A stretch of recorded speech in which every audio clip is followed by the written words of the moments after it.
Good evening. This is the Lion of Legend, and welcome to my sweet housemate. Where I'm pretty sure our housemate is going to be, quite tasty. And not in a fun way.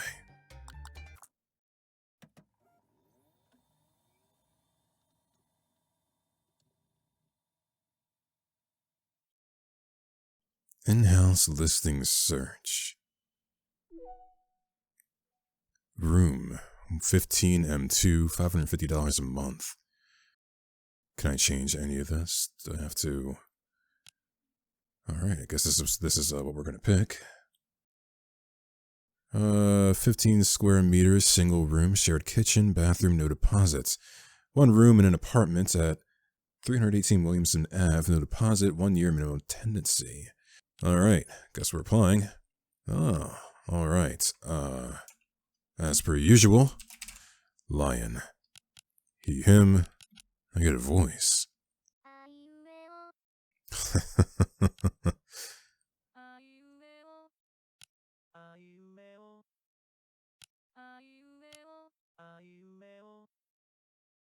I guess voice 3 is what fits me the most.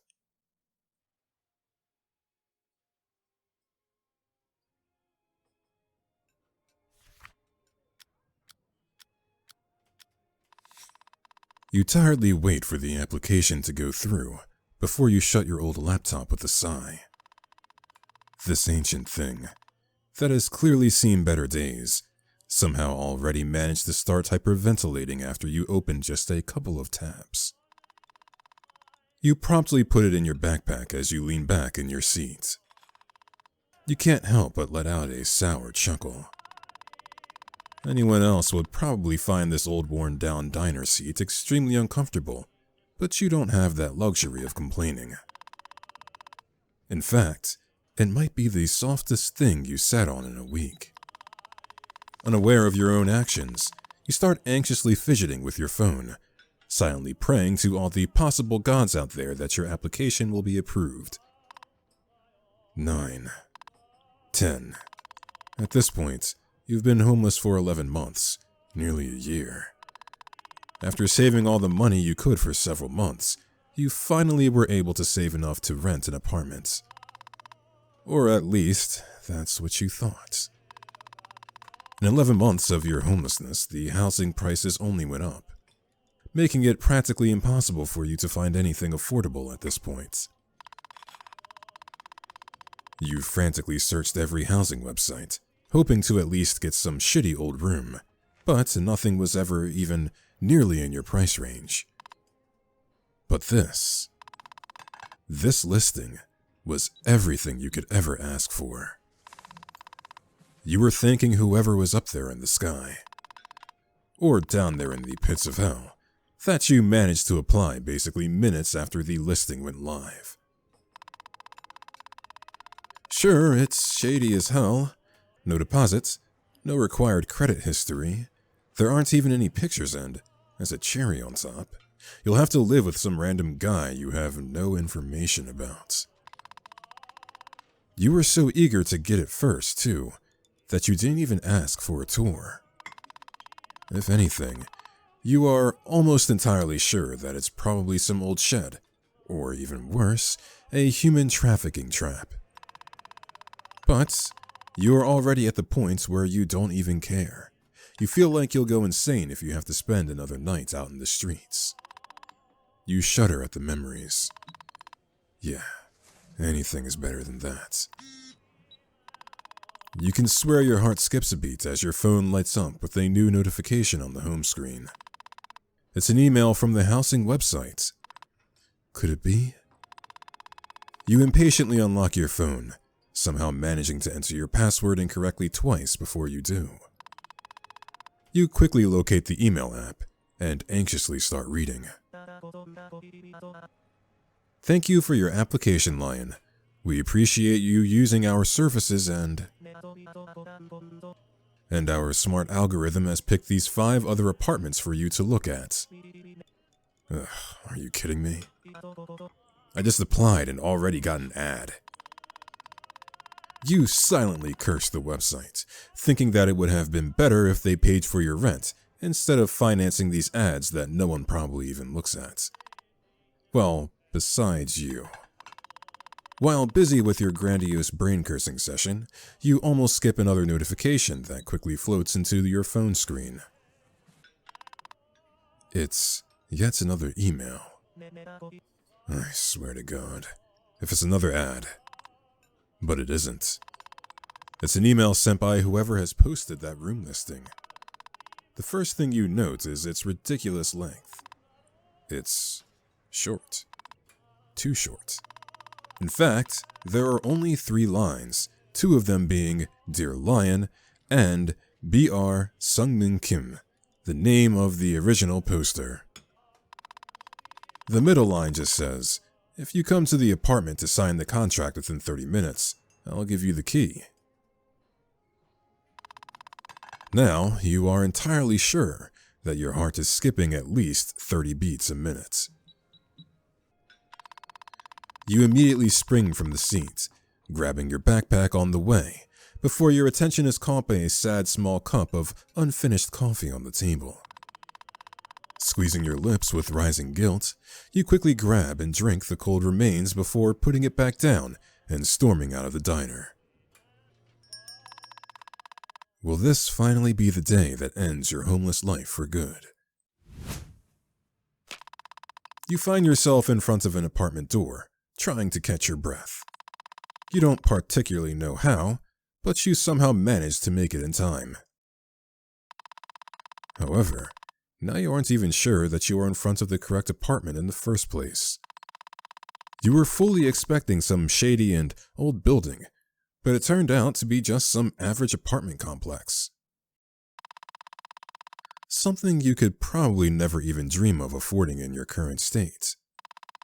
You hesitate for a good minute before letting out an anxious sigh and pressing the doorbell button. You hear the ordinary buzz sound play on the other side of the door, and then complete silence. That silence gets quickly interrupted, though, as you hear some faint footstep sounds behind the door. The door is open.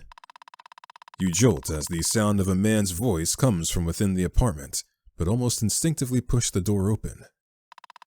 Still hesitant, you awkwardly step into the entrance. As you walk in, you almost immediately get taken aback by your surroundings. You've replayed so many made-up horror scenarios in your head on your way here that the sight of an ordinary-looking hallway suddenly seems scarier than anything you could have come up with.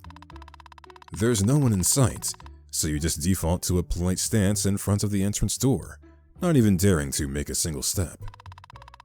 Now that you're actually in the apartment, and now that you've confirmed that it looks more or less normal, your anxiety levels are going through the roof. You have to make a good impression. You won't have another chance like this. Lion, I assume? You almost jump as a tall slouched man suddenly appears in one of the doorways of the hallway you are in. You don't immediately realize that he is dressed in a suit because of how disheveled and scruffy he appears to be. Albeit, you're not in any position to judge. His eye bags almost seem to merge with his dark eyes as he tiredly looks straight at you. If your eyesight was just a bit worse, you would have even thought he just had 2 big holes for eyes, given how pale his skin is otherwise. Dumbfounded, you stare back at him, thinking that this eye contact is going on for a bit too long for your taste. Before you realize that it's your cue to respond. Ah, yes, that's me. And you're Mr. Kim, if I'm not wrong. You're not, but just Sungmin is fine. Now, if you don't mind, I'll be late for work if we don't hurry. So if you just follow me to the kitchen. The man then wastes no time as he promptly walks into the kitchen, and you are left with no choice but to follow him in. You step into the kitchen and, once again, get temporarily stunned by just how normal everything looks. Sure, you can tell that someone lives here by small stains and patches of dust here and there, but if you had to choose, you'd happily use this space to take some photos for online housing ads or something. Speaking of photos, you thank the heavens for the millionth time today. If Sung Min put up pictures of this apartment, it would have gotten snatched before you could even apply. You don't know if that was just pure laziness or a simple lack of time, but you couldn't feel more grateful to the man in front of you for leaving the listing so empty. But you shouldn't feel grateful just yet. You still haven't signed the contract. Now, if you just look through the papers and sign at the places I marked... Huh? The papers on the table. It's the contract.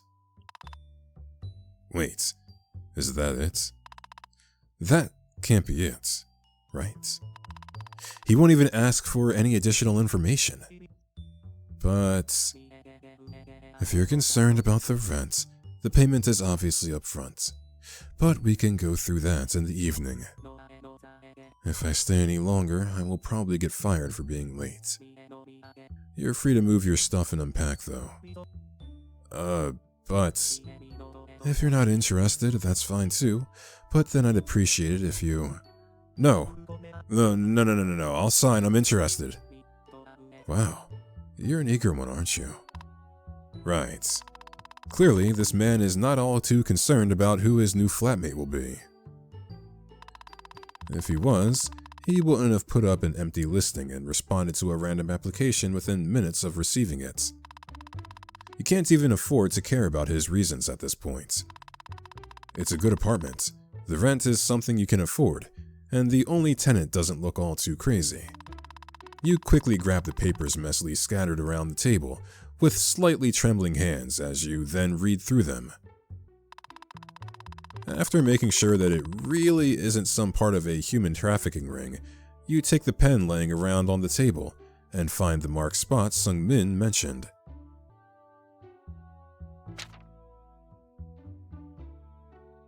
Alright, guess I'll sign here.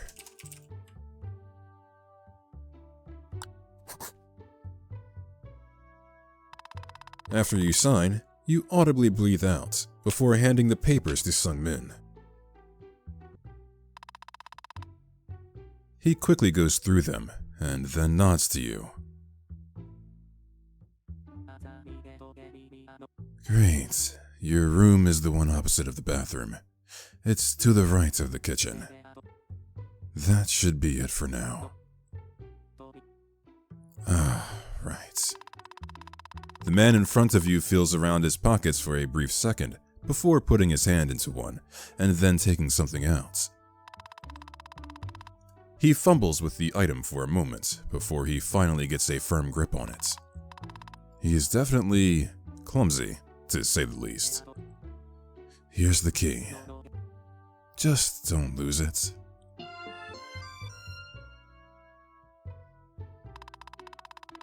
Your hands seem to shake even more as Sung Min puts a simple metallic key into them. I won't. That would be greatly appreciated. Anyways, we will handle the payment later. I should get going. Right. Lock the door after me? Yes. Yes, of course, right. You try to shake off your stupor. You still can't believe that you're officially not homeless anymore. Still somewhat stupefied, you follow Sung Min back to the entrance where he proceeds to put his shoes on, shoes that look as scruffy as he is, and then stands straight in front of the door. As straight as his slouched back allows him to, anyway. Just make sure to lock it properly. And don't let strangers in. I'm not a kid. I at least know this much. Right. Well, I will see you in the evening. I'd be happy to have you for dinner. With that, Sung Min leaves through the entrance door, nearly tripping over the welcome mat. Again. Happens every time. After Sung Min disappears down the hallway, You waste no time as you shut and lock the door. Such a simple motion, yet it feels so foreign to you. While on different levels, you are now also a resident of this apartment. You own a key, you can lock the door, you can sleep in your own room. So simple yet so foreign. You squeeze the key that's already made home in your palm and can't help but let a nervous smile curl your lips. I did it. I really did. Still overcome with a mix of relief and excitement, you locate your room that, just like Sung-min said, is opposite of the bathroom. You walk through a simple door into a bedroom that appears to be just as simple. You're surprised to find that it's actually fully furnished, bed and desk included. At this point, you wouldn't even mind sleeping on the floor, but seeing how the bed even has its own bed sheets, you almost tear up. If this is a dream, I will be so pissed. But it isn't. And you can hardly believe it. Well, I guess I might as well unpack. The only good thing about being homeless is that besides the backpack always glued to your shoulders, you have no other things. You take it off and start going through your carefully packed stuff. Unpacking time.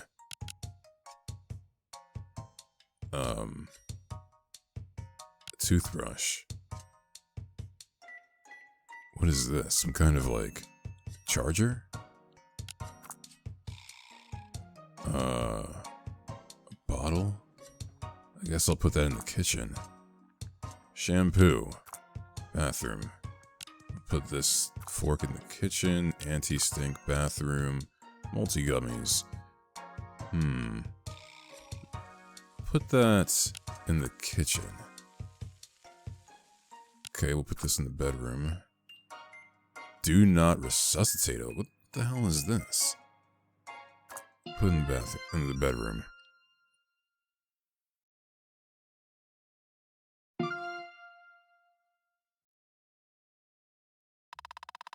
Finally done with putting your things away, you turn towards your new bed and look down at it with rising temptation. No longer able to resist, you let yourself fall into the fresh bed sheets. So soft. And all yours. You rub your face against the pillow with a smile. It feels like the luck you've accumulated throughout the year was all poured into this one day. Who knows, maybe in the future you'll even be able to rent an apartment of your own. Everything seems possible now. It really does.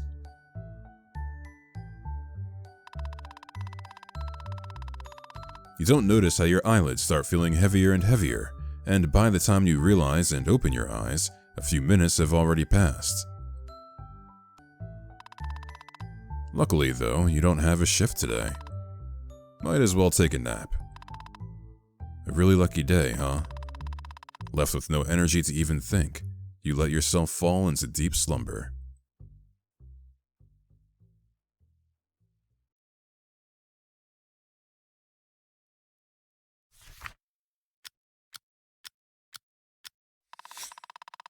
When you open your eyes again, it's already dark outside.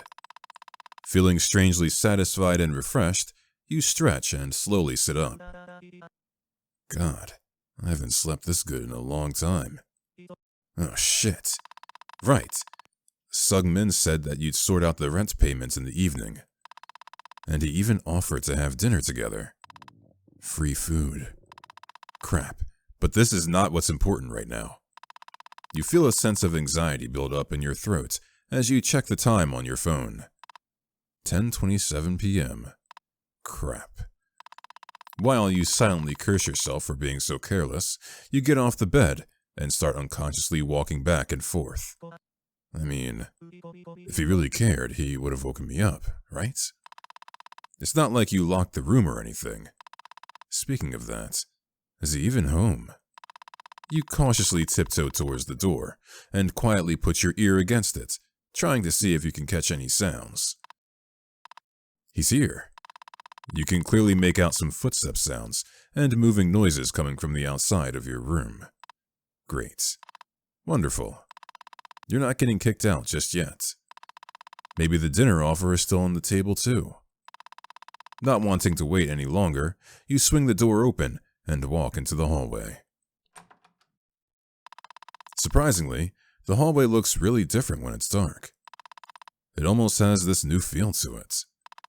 Very different from the plastic perfect filming sets you've witnessed earlier. You don't spend much time mulling over your perception of the hallway though, as your attention is caught by the light coming from the kitchen. The sounds are coming from there too. You don't have to be a Sherlock to deduce that Seung-min is there, so, not wasting any time, you walk towards the light. Wait. What? This can't be. What the hell? Oh, hey. This can't be that, right? Come on, Lion, you're not stupid. There has to be an explanation. Right. That's...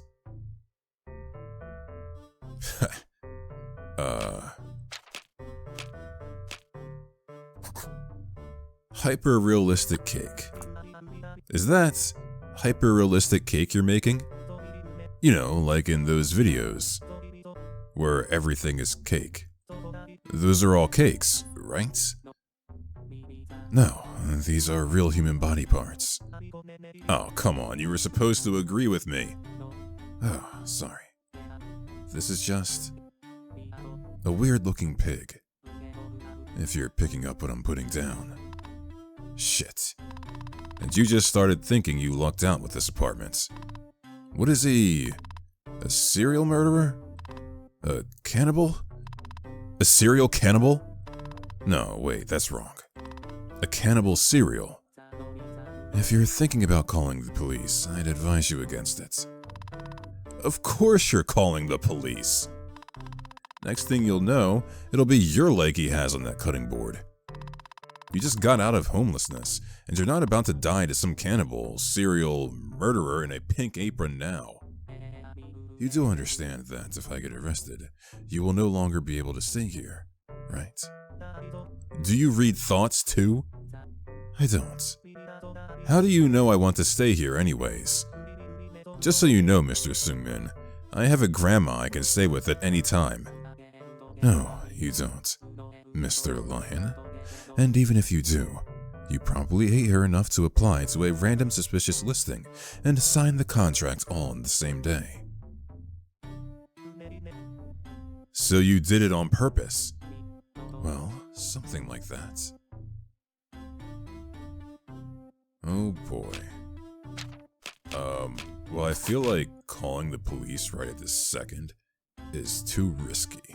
Like, if I were in this scenario, I wouldn't run and call the police per se, because he's probably gonna take me out. I'd have to be a bit more strategic, more tactical, if you will. No, he's right. There's nowhere else you can go now, and your only choice would be to return to homelessness. It'd be silly to think police would help with your situation, too. Man, what the hell? Are you going to eat it? Yes. It's too much meat, though, so I'm just going to store it for the future. I don't get such tender meats often. It would be a pity if it went to waste. Ugh. This wasn't the dinner he was talking about, was it? What are you even supposed to do now? Do you really have to tolerate a cannibal living literally in the same apartment as you? But the life on the streets. The feeling of your skin being so dirty that no matter how hard you scrub it, nothing makes you feel clean. The long nights spent dumpster diving, going through pounds of discarded food, just to be chased away by minimum wage employees that, in retrospect, are in no better situation than your own. You shudder at the memories. Listen. Yes? Ah, shit. Whatever. Anything is better than going back there at this point. If they catch you, don't involve me. And don't eat me. Deal. It might take me a while and, as you can see, it's really messy, so let's talk about your payment tomorrow. Yeah, I can see that. You've got a little something. Well, everywhere. Oopsies. I guess I'll have to come up with another explanation for the dry cleaners. Last time they didn't fully believe my "it just paint" excuse. Why are suits such a pain? Right. Well, you probably better go sleep. Unless you want to watch. No. No, thanks. Well, see you tomorrow then. Yeah. Good night, my new housemate. Don't forget that I know where you sleep. We literally live in the same apartment. Why wouldn't you? Just thought I should remind you. Right. I'm leaving now. I'm going this way, and you're going to stay here. Good night, Lion. You feel like you won't be able to sleep tonight. But surprisingly, you zonk out pretty quickly.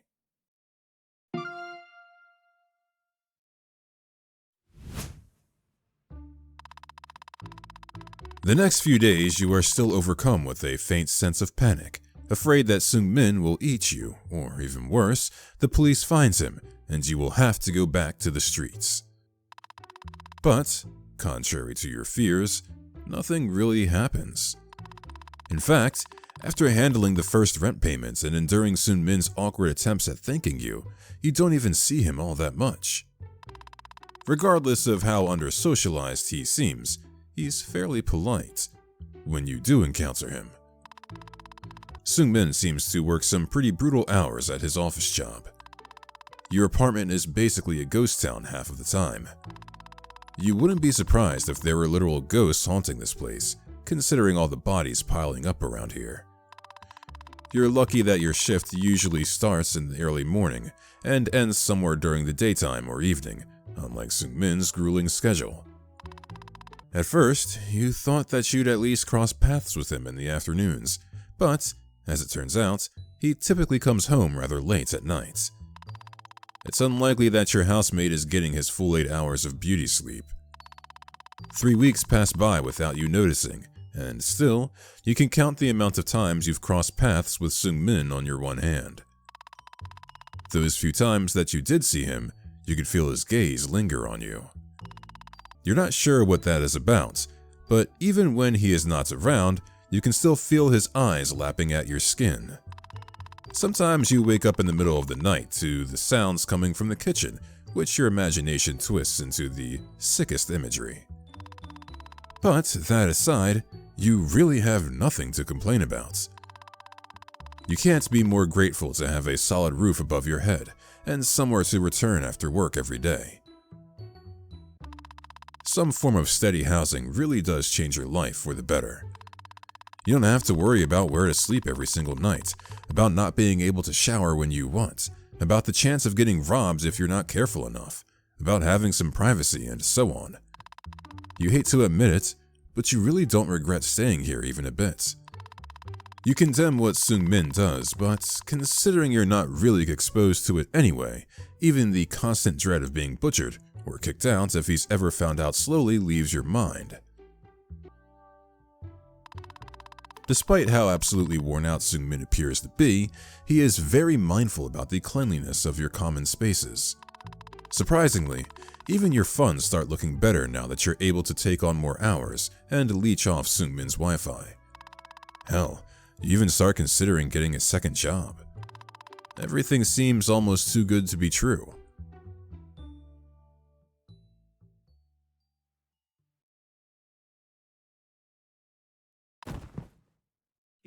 What the? A loud sound coming from somewhere within the apartment suddenly pulls you out of your deep slumber. Did something fall? Or even worse, someone. An image of Seung-min dragging a new corpse into the apartment suddenly pops into your head. But, what if something happened? You spend a couple of minutes sleepily contemplating if you'd rather this sound be a corpse about to be devoured by your landlord, or the very same landlord collapsing on the floor. Whatever. If it's a corpse, I'll just pretend it's hyper-realistic cake. Yeah, cake. As you step into the hallway, you quickly realize you weren't worried for no reason. Your housemate is on the floor, looking as if he had collapsed a few minutes prior, and you guess that's what probably happened too. You waste no time and quickly walk up to him. Hey. Hello? Hey! No need to yell. Oh, finally. Good morning, USA. What happened? You okay? I wanted to shower, but I'm too tired. And hungry. Now that he mentions it, you do realize that the man in front of you smells. Badly. Awfully. You might even say abhorrently. Your thesaurus session of listing synonyms for the word bad gets interrupted by Seung-min lightly groaning as he attempts to stand up. Jeez, what time even is it? Definitely past 12 a.m. at this point. And he just came back from work? As just another wage slave, you can't help but feel bad for him. Sure, he might be living in this nice apartment, and you would lie if you said you didn't feel a twinge of jealousy, but what even is the point of having it if you just come here to sleep? This newfound sense of camaraderie fills you with enough sympathy to want to help the man in front of you. Alright, come on, I'll give you a hand. Huh? You know, a hand? Just don't bite it, okay? I know you're hungry and all, but I am not food. You stretch your hand towards collapsed Seung-min as he dumbfoundedly looks back at you. Finally, he grabs it with his and heavily gets up. There we go. Okay, you go shower now and I'll make something for you in the meantime. What? Are you sure? Yes, I am. For once. But you seriously better go before you stink up the place, or I change my mind. Alright, okay. Before you can say anything else, Seung-min clings to the wall for support as he walks away, vanishing into the bathroom. Well, that's that. Time to cook now, I suppose. For a second, you wonder if you should put Seung-min's Queen of the Kitchen apron on, but quickly decide against it. That thing has probably seen more blood than your blood vessels have in your entire lifetime. You immediately start checking the drawers and cupboards in search for ingredients. You and Seung-min haven't really divided the kitchen space, but since you don't have a lot of things anyways, you took the liberty of picking an empty one and stored most of your things in there. As you go through the cupboards, you quickly realize that, apart from condiments and instant ramen, there's nothing of nutritional value. In fact, most cupboards designated for food are just filled to the brim with nothing but cup ramen. What the? You already felt bad for him before that, but now you really feel bad. You feel so bad, in fact, that you check your own cupboard to see if you can make anything with your stuff instead. Unfortunately, it happens to be the day when you ran out of almost everything, and besides a sad handful of oatmeal staring back at you from the bottom of a jar, there's nothing you could turn into a sustainable meal. Defeated, you return to the cup ramen horde raining on the shelves. Cup ramen it is, I guess. You pick a random pork-flavored package and start cooking. Cooking time. Alright, we're gonna get this water going. Open this ramen. Get this in there. Some water. Put the lid over it. Take that off and here we go. Tonkatsu ramen. All done, I suppose. You try to squeeze out a smile as a sign of pride in your work, but no amount of grinning can make this sad excuse for a meal any better. All of a sudden, an idea pops into your head. An idea that's so foreign to your morals that you wonder if you started going insane cooking up that ramen. I mean, he's a cannibal, so... what if you made some human meat for him to go together with the ramen? You don't even have to look in the freezer to know that he has containers full of human meat down there. If anything, you're grateful that he at least doesn't store it in the fridge. In fact, he doesn't store anything in the fridge at all. His side is always empty, and yours just has some occasional milk and eggs here and there. Don't tell me he's just been surviving off instant ramen and human meat.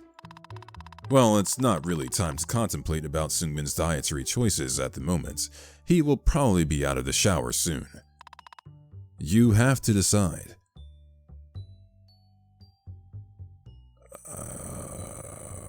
I suppose... well, maybe he won't like how we cook the human meat. Well, he is a cannibal. It would only be natural to cook some human meat for him, right? You swallow as you open the freezer, cold air pouring out of it as it's some sort of evil premonition. It's just chicken, or pork, or fish. You try to convince yourself that what you will be cooking is anything but human meat as you reach for one of the freezer compartments. When you finally find enough courage to open it, it surprisingly turns out to be nearly empty. There's just one lonely container lying at the bottom. Honestly, it's not anything you expected it to be. No gouged out eyes, no jars with human teeth, nothing grotesque, just one small container. For some reason, just the sight of it calms you down enough for you to simply pick the little plastic box up and shut the freezer without a second thought. You then absentmindedly take out a pan and start the typical process of frying meat. Heat the pan up, pour some oil. By the time you are supposed to put meat on the pan, you've relaxed enough that you can easily do it. Thankfully, Seungmin has already pre-cut it into thin slices, leaving you with the easy parts of the job. After a couple of minutes of spacing out in front of the stove, a familiar smell brings you back to reality. Pork. It smells just like pork. Did you really manage to convince yourself that it is pork after all? What in the... Hey. What kind of shirt? What the... What is this t-shirt choice? Seungmin? Yes? Are you pregnant? No. Have you ever been pregnant? No. Have you ever impregnated anyone? No, I haven't. What's with these questions? Never mind. Anyways, something smells really good. Yes. I couldn't find anything, so I made some cup ramen. And I'm frying some human meat. Seungmin raises his eyebrows for a second before he takes a step towards you. He gets so close that you can practically feel his breath over your face. So close, in fact, that you catch a whiff of artificial peach wafting from his pale skin. Instinctively, you take a step back. Is he not happy? You're burning it. Oh, wait, you're right. Can you fetch my glasses from the bathroom, please? I'll take over the cooking. Yes, sure. Appreciate it.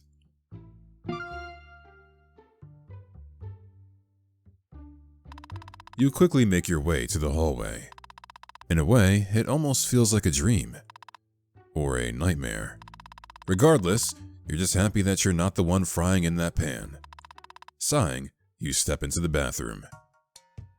Searching time.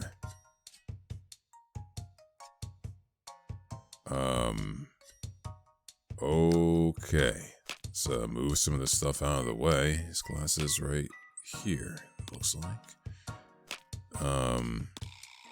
This is an interesting jar of, well, everything. Wait, is this a hidden puzzle I found? Looks like... Let me not make the glasses right now. Can I turn this into like a heart or something? What is this? Alright, I don't think I can turn this into anything at all. Let's get these glasses. Here we go. When you successfully get Seungmin's glasses and return to the kitchen, you find him already sitting at the bar table, the food ready in front of him. You hand Seungmin the glasses, his cold bony fingers brushing against yours as he takes them. Ah, thank you. The man gratefully nods, and you, a bit hesitantly, grab a stool and sit on the opposite side of him. You assume that Seungmin will start talking first, but unsurprisingly, he continues eating, completely ignoring your presence. Seems like you'll have to be the one to start the conversation.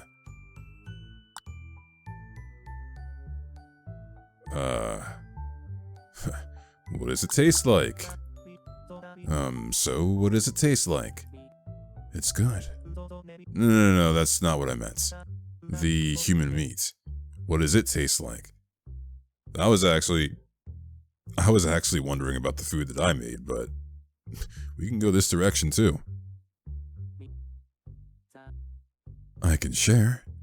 No, thanks. I just wanted to know. Well, I guess it's very similar to pork. Ah, right. I thought it smelled like pork earlier. Well, it's a bit richer in taste, though. Depending on a human. Ugh. Did he really have to remind you that you're talking about human meat? Though it's really your fault for asking. You spend the next few moments in silence as Seungmin finishes his food, and you, absorbed in your own little world, stare out of the window at the city drowning in darkness. The whole situation almost seems funny to you. Just a few weeks ago, you had nowhere to go and had to look for a place to spend the night at every single day. But now you're here, sitting in this clean, cozy kitchen, with a cannibal eating human meat by your side. Human meat that you have prepared for him. Nevertheless, you can't help but admit that you much rather prefer this bloodthirsty cannibal's company to your homeless life. What a cursed world we live in, huh? Hey, Lion. Huh? Thanks for the meal. Yes, of course. You know, it's been a long time since someone made me a meal, instead of me making a meal out of them. Is that his attempt at humor? I can't remember the last time that I had living company over. Being a cog in the capitalist machine does that to you, though. It kills your social life.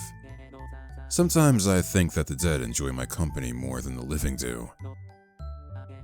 What I'm trying to say is, thank you for spending time with me. Well, I will probably head to bed after doing the dishes. While there's still time to sleep. You should probably do the same, though. Sorry for waking you up. How did you... You already have that puffy morning face. Well, at least he's honest. But he is also right. You almost started falling back asleep while sitting with him there. And you'd rather upkeep your sleeping schedule if you want to get a second job. That wasn't an insult, by the way. It's kind of cute, actually. Did his stomach just rumble? You should probably get out of here before he asks for seconds. Well, I'll leave you to it then. Good night, Seungmin. Good night, Lion. Sweet dreams. With that, you go back to your room and quickly find yourself falling asleep in the warm embrace of your bed.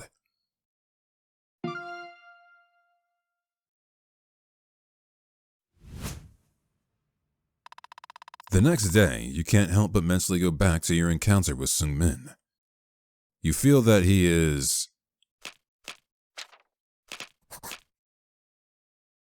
interesting. Well, there's something about him. Something that weirdly interests you, despite him being a cannibal and a murderer.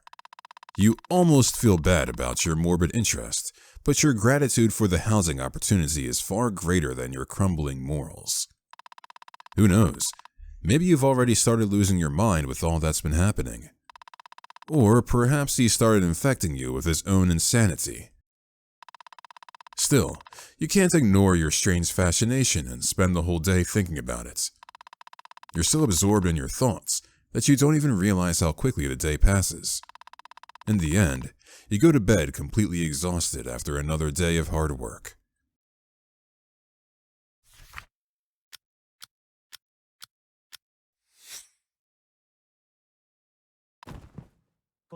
Seriously?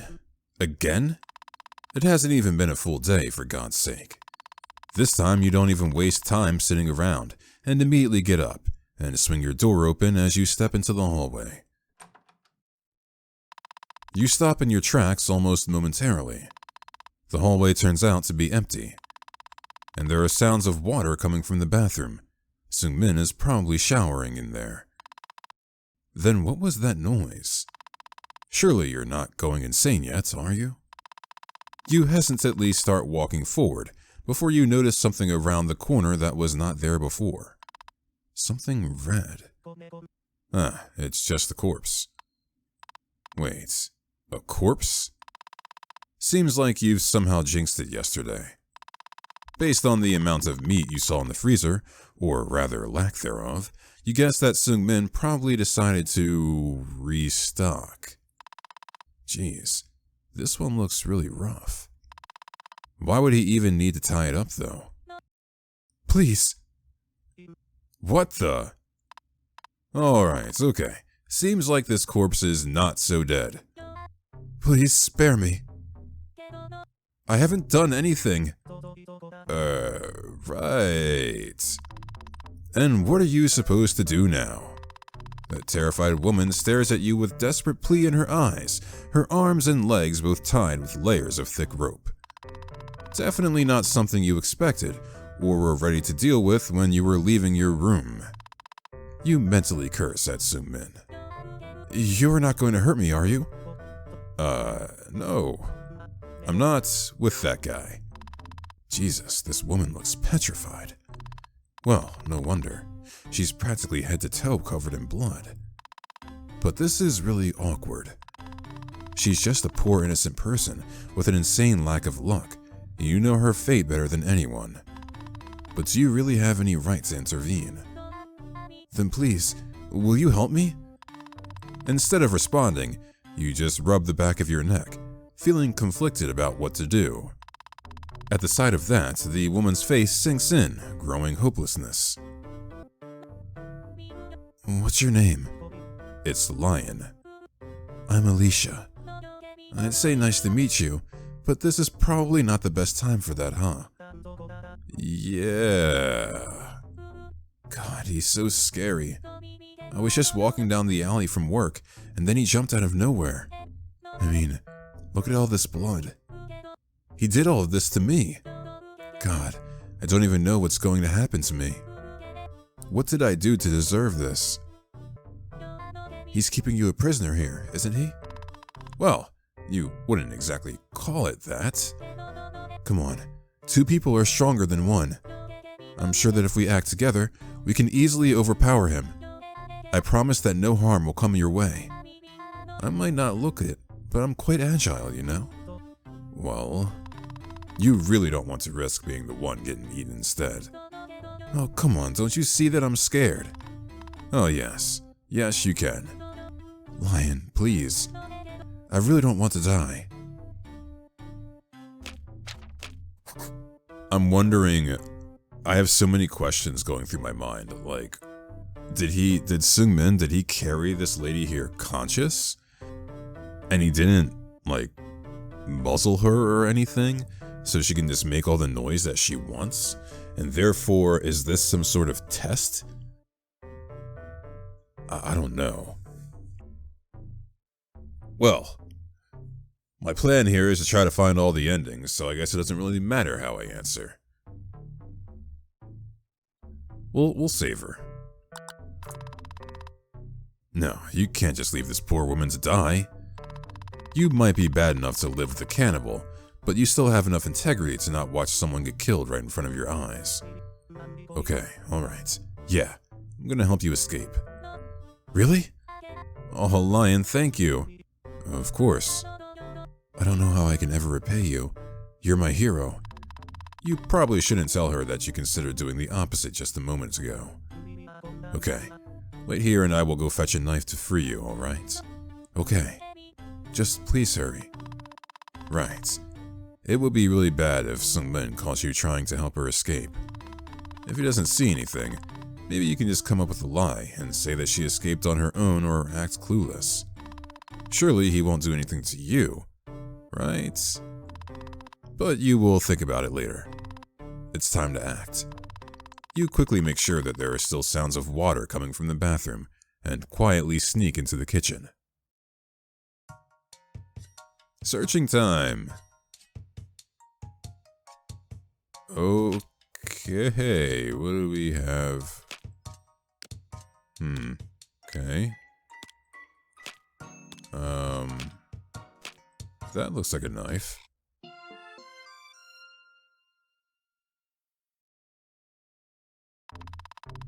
When you finally show up in the hallway with a knife in your hand, Alicia looks at you with an almost elated expression on her face.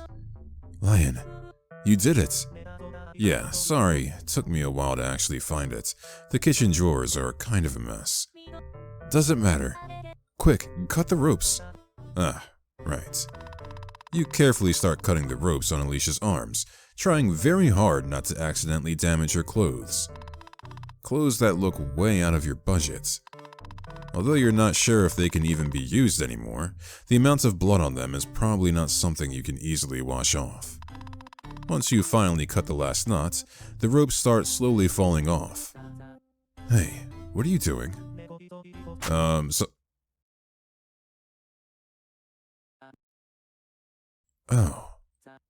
Lion. What the hell? I guess I should thank Rodrigo for gifting me this stupid knife. What the hell? What? You were supposed to escape, not kill him. Well, he's not dead yet. Not the point. I'm sure there's absolutely nothing we can do anymore, and we totally can't save him, even though he's still alive. Well, what did you expect? I wasn't going to keep someone who saw me kill those stupid fucks alive. Saw you... what now? Do I have to repeat myself specifically for you? Or what? Did you really think all this blood was mine? You did. Yeah, see, that was the other thing. I was kind of thinking, how did she get all that? Like, it's reasonable maybe that Sung-min could have come at her with a blunt object, but I don't know. The situation just seemed too simple. That's not the point here. You basically just killed my landlord. Where am I supposed to even go now? Oh, please, like it even matters. You already look like you're homeless anyways. Wow, ouch. And also the way that she was reacting was not as hysterical as I expected. So... oh well. I guess Sung-min, maybe he eats criminals or something? That was uncalled for. I don't even know why I have to explain this. Look, boy, I'm a busy woman, and you've already managed to tire me out with your empty blabbering. Let's just end this already. Suddenly, Alicia launches towards you, and you, completely not expecting it at all, fall to the ground. When you come to your senses, you're tackled to the ground by Alicia on top of you, one of her hands lightly yet firmly squeezing your throat. Hey, it's your turn now. What? You didn't expect me to keep a witness alive, did you? You did, actually. Your time has come now, little lamb. Please don't talk like a cartoon villain at least. And I told Rodrigo that monologuing is not my style. Anyways, die. Wait, whoa. What now? You aren't planning on being the one monologuing now, do you? because I don't have time for this. Is this when I pull a, what is that film? Princess Mononoke, and I tell her how beautiful she is? Maybe that will get me out of here. Crap. There should be some way to convince her to let you live. Unfortunately, none of these options are, really flirtatious. Maybe the "that's a cool knife you got there" option.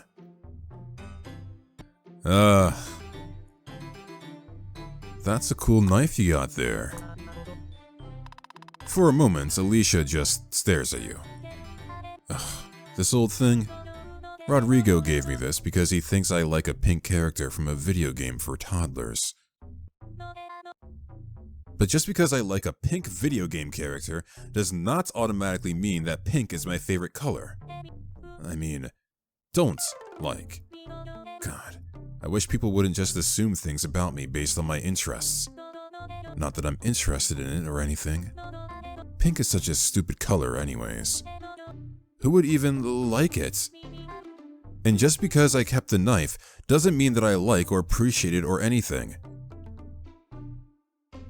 Uh-huh. Yeah, I hear you. Pop off, queen. You know, I was totally going to gut you and everything like 2 seconds ago, but you listening to me like this is kind of sweet. I could really do with having more people around who actually listen. Alicia appears to pause in thought for a moment. Then she smiles. Oh, what the heck. I could really use a little lapdog. Plus, you're cute, so that helps. Yeah, okay. I'm keeping you. Let me call the boys to pick us up and we'll go home, boy. Ah, shit. Before the two of you leave together, Alicia takes a moment to call someone on her pink flip phone, still set on top of you.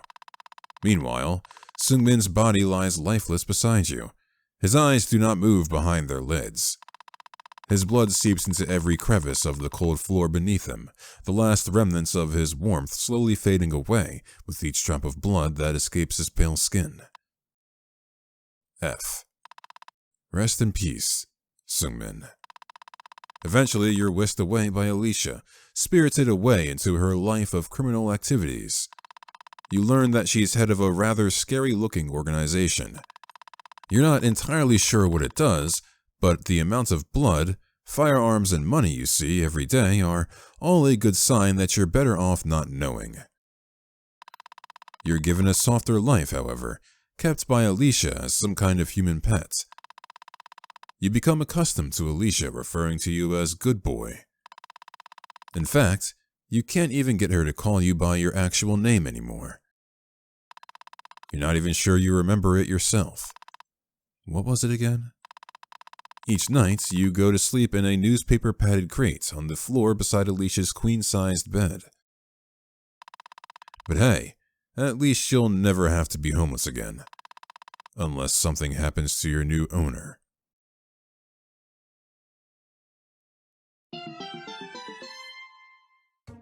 My Pet Housemate ending. Well, that, yeah. Not the best of endings.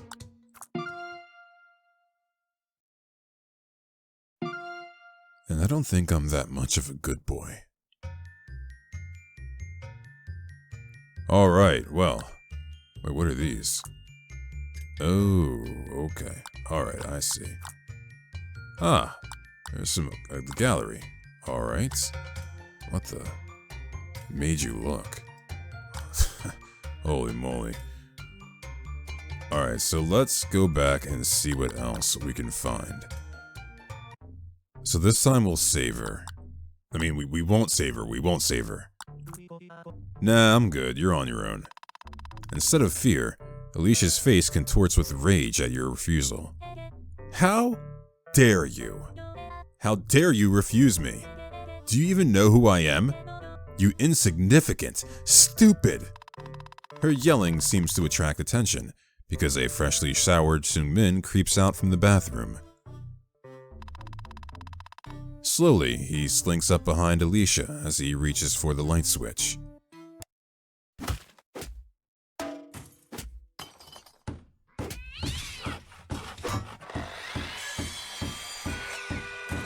Goddamn.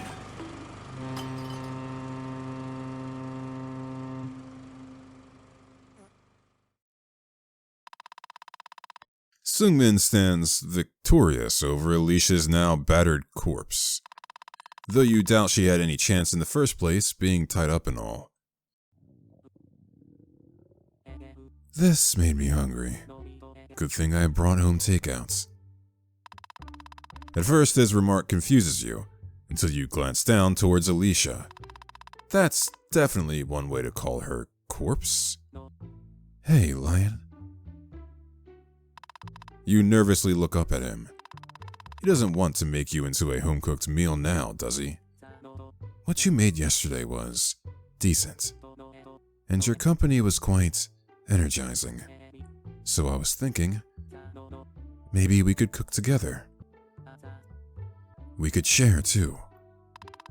Well, that's definitely out of character. On one hand, you feel kind of too afraid to agree. On the other hand, you feel too afraid to say no. But hey, who knows? Maybe it will be a good bonding opportunity. And no more killings will happen. Yes. Right. Alright. Let's help him cook. Well, it's not like Alicia was your friend or anything. You have no qualms about helping Seungmin cook her. At this point, you've already done far worse than cooking a person. Plus, being on good terms with Seungmin, who is very much alive compared to Alicia, seems way more important right now. Sure, sounds delightful. I'm kind of a professional chef though, so stand back. Well, you're definitely not bad. Though you should get more practice cooking meat of the human variety. Well, seems like this is your chance to do so. Seungmin takes his bloody apron off after carrying Alicia into the kitchen.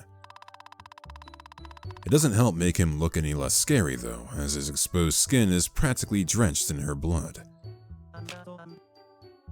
Okay, boss, what are we cooking? Well, I was thinking of making curry. Oh, so you can make something besides instant ramen. I actually enjoy cooking quite a bit. It's a hobby of sorts. If I didn't have to work this much, I'd probably spend more time indulging in that hobby. Wait, wouldn't that mean he would kill more people? Without beating around the bush, Seungmin promptly puts you to work at the cutting board. Meanwhile, he starts cutting rice and cleaning the remains of Alicia off himself. Well, time to get chopping. Cooking time! Yes, cooking this carrot. What am I doing here?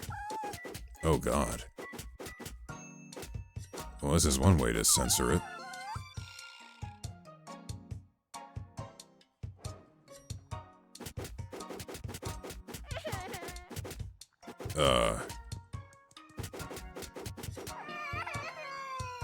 Yes.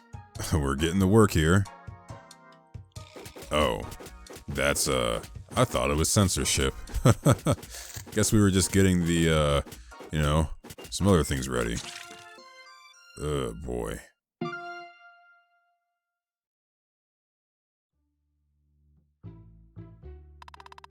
Once you're both done with cooking, Seungmin takes out a second plate and looks at you questioningly. Seems like your landlord is inviting you to join him for a meal. A cannibal meal. Oh, I guess we might as well eat with him. Well, you've already helped him cook human meat, might as well try the fruits of your labor. You nod at Seungmin, and he fills the plate with freshly made curry. Human curry.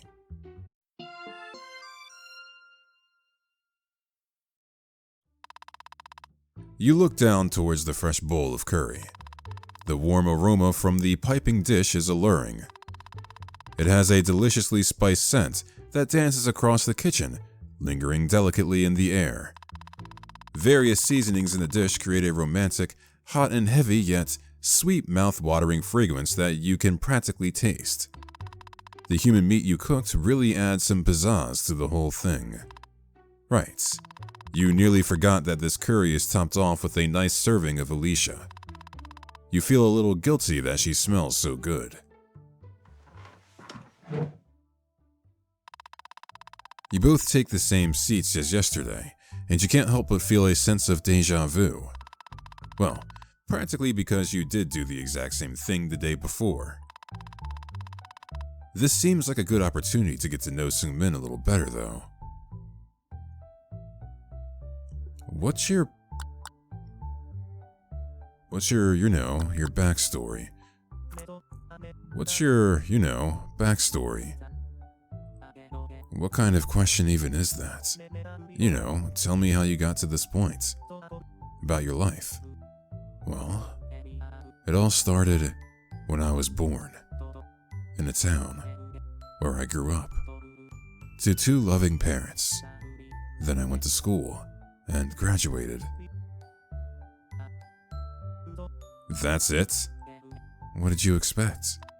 True, what did you expect? Oh, come on, there's gotta be more to it than just that. Well, if you really want to know so badly, I did grow up to 2 loving parents in a town. But our family was so poor, we could barely keep our heads above water. My parents immigrated here from South Korea. They were sold this idea that moving to America would guarantee a better life for them. And for me. Even though we were poor, we still somehow managed to survive, even as my parents struggled to provide human meat for me. All until my mom got breast cancer. Our insurance refused to pay for it, so my dad had to take out a bunch of loans to cover her medical fees. In the end, it turned into an endless cycle of debt. And my parents always told me to eat the rich, so I guess I took it quite literally. I was already a cannibal anyways. It just refined my tastes. Holy shit. I am sorry for your loss, I didn't know. Oh, no, my parents are fine. My mom eventually won her battle with cancer, and they now live in the countryside back in South Korea. There is still some debt remaining though, so I send them money to help every month. So he isn't just working hard for himself, but for his parents too. Sometimes those rich pricks I eat have some money on them, so some months mom and dad get some extra. It's weird that there is something so moralistic and something so amoral. Well, I'm glad your parents are alright at least. Me too. As the conversation slows into comfortable silence, Seung-min begins to eat. Staring down at your own bowl, you find yourself hesitating. Are you guilty? Ashamed? Mortified at the choices you've made to get yourself to this point? You should be. You know logically that you should feel all those things, but... fuck. You really made some killer curry. Before you know it, a spoonful of steaming curry is already in your mouth. The mix of carrot, onion, and meat is devilishly delicious. Your brow twitches. Shouldn't you be disgusted by this? Wouldn't a normal, regular person be disgusted by this? Maybe you're not regular. Maybe there are 2 sides of you, fighting for dominance. A devil and an angel. Wait, angle? Or was it angler? This just threw me off. Antler? Doesn't matter. The food is kickin', and you're the pro chef behind it. Not only do you enjoy this meal, but Seung-min seems to be enjoying it too, you think. His neutral expression makes it difficult to read him. You count this as a win anyway. It's my first time sharing this experience with someone else. I've never met anyone who heard me out after learning that I'm cannibal. You are the first, Lion. Somehow you are not surprised. After all, it's not like there's some kind of cannibal cafe for him to mingle at, right? You can't help but feel kind of bad for the man in front of you. Being a cannibal is bound to be lonely, huh? Not to mention that it doesn't seem like Seung-min has a lot of time to make friends otherwise. People are typically quick to judge me, even if they don't really know anything about me.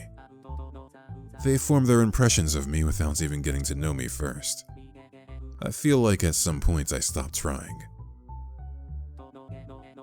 Stopped trying to care about what other people think of me. What's the point if it's bound to end the same way anyways, right? But I care about what you think, Lion. I think your presence is really changing me. I'm really bad with words, but I appreciate you for trying to get to know me, Lion. It means a lot to me. And you mean... Did he just fall asleep? You end up doing the dishes before attempting to lift Seung-min up to take him to the bed. You quickly regret your decision, though, as he turns out to be heavier than he looks. A real deadweight, huh? In the end, you have to spend a few minutes trying to shake him awake before he finally sleepily opens his eyes. You help Seung-min get up and make sure he stays up as you assist him in getting to his bedroom. You even lead him all the way to the bed and carefully tuck him in, afraid that the man will collapse inches away from it. Seung-min's bedroom is kind of a pigsty, to put it nicely. It's surprising, considering the state of the rest of the apartments. The shared spaces are always very tidy. You have no clue where he gets the energy to keep them clean, but you're thankful for it. It must be really taxing for him. Stepping over his unironed clothes strewn about the floor, you successfully guide Seung-min to his unmade bed. Exhausted, he collapses against the sheets. You don't even get to say goodnight before the sounds of his soft snoring fills the room. With the job well done, you retire to your own bedroom for the night.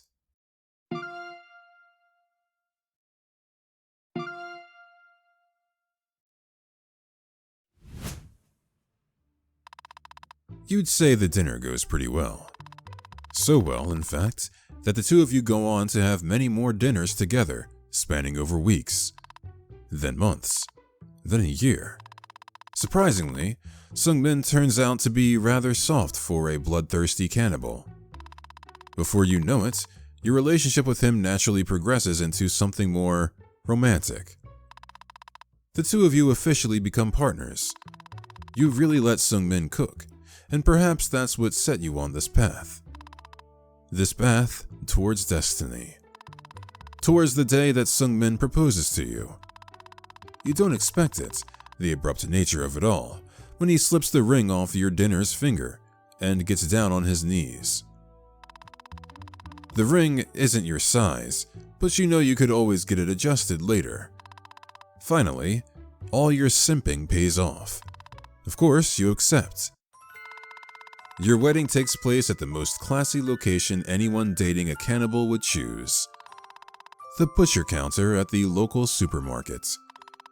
All the meats and knives the eyes can see. Naturally, it's a breathtaking ceremony. Even the shoppers can't help but stop and stare in wonder. Or rather, in fear. No, they are probably just jealous of your supermarket wedding. Hand in hand with Seung-min, the two of you will have a very grotesque, disgusting, and gory future. Exactly the way you hope it'll be. Seung-min has successfully rizzed you. Or was it you who rizzed him? Who cares? Congratulations on your marriage.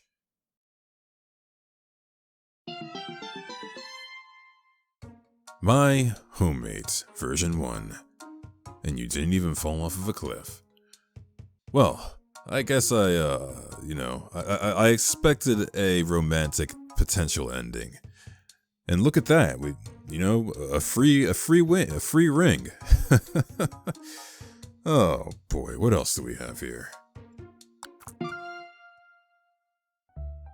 Alright, so I was interested in why Alicia specifically, because we don't know Alicia's background per se yet. She's a criminal. I don't know if, Seung-min is acting as some sort of vigilante or something.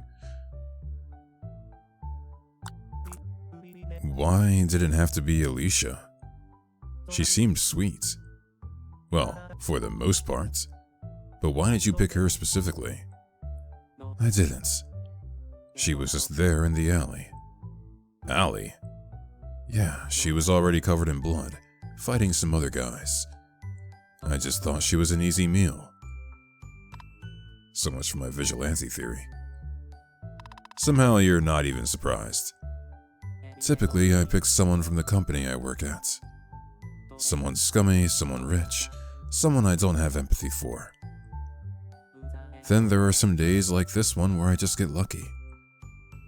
She was already killing someone. And I could tell it was just a normal thing for her. A fellow's killer instinct, I suppose. But yeah, I typically just kill someone who is a source of others' suffering. Okay, maybe my theory isn't all that off. That's the best thing I can do in this capitalistic hellhole.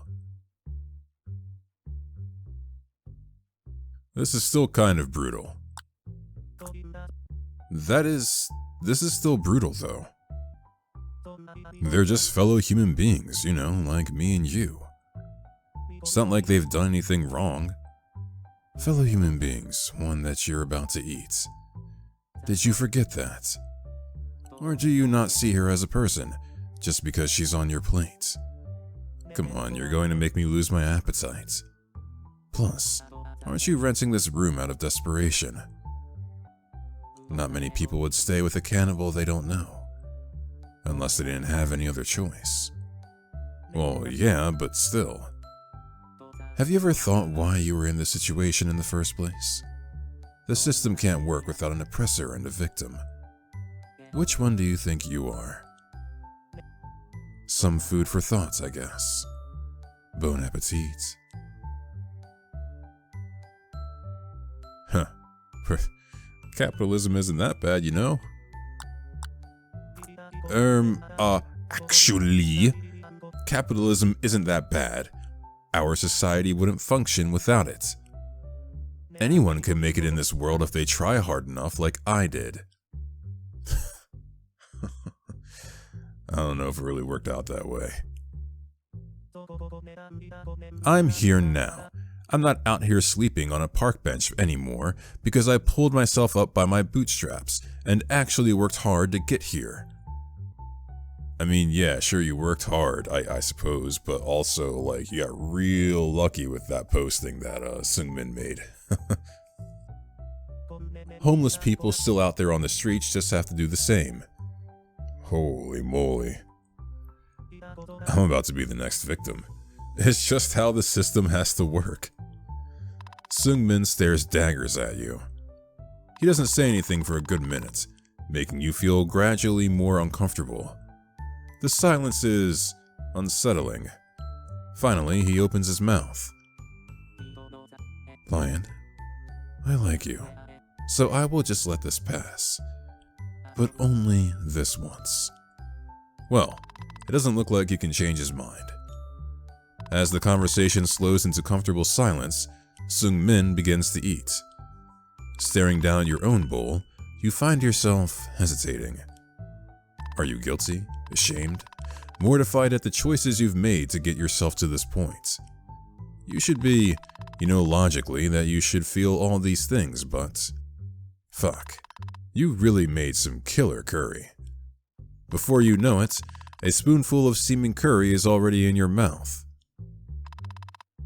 The mix of carrot, onion, and meat is devilishly delicious.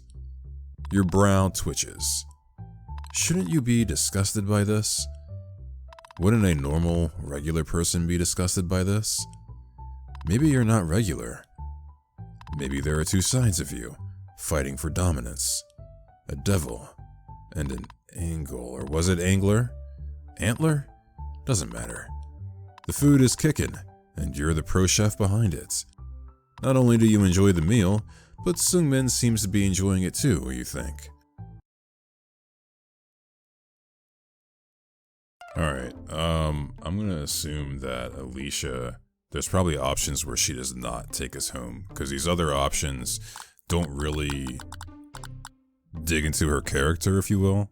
I picked the knife one because I feel like it was something that she would really talk about. So let's say I will do anything you want. Anything you ask of me. Anything. Aw, anything? That's a shame. Maybe in another life I would have kept you as my little lapdog. You know, that would have been quite fitting for a cute little thing like you. But, well, since you're so eager to do anything for me, die. Yeah, that sounds about right. You feel a blade of a sharp knife painfully slide across your throat. Seems like Alicia goes straight for the vital organs this time, huh? A few hectic moments of being overwhelmed with pain later, you finally start losing your grip on your own consciousness. This is really not what you expected your life to turn out like.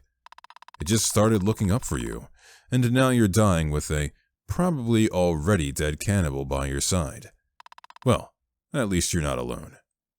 If you were still back on the streets, you probably would be. That thought brings you a weird sense of gratitude and peace in your last moments. My dead housemate. At least you're not homeless.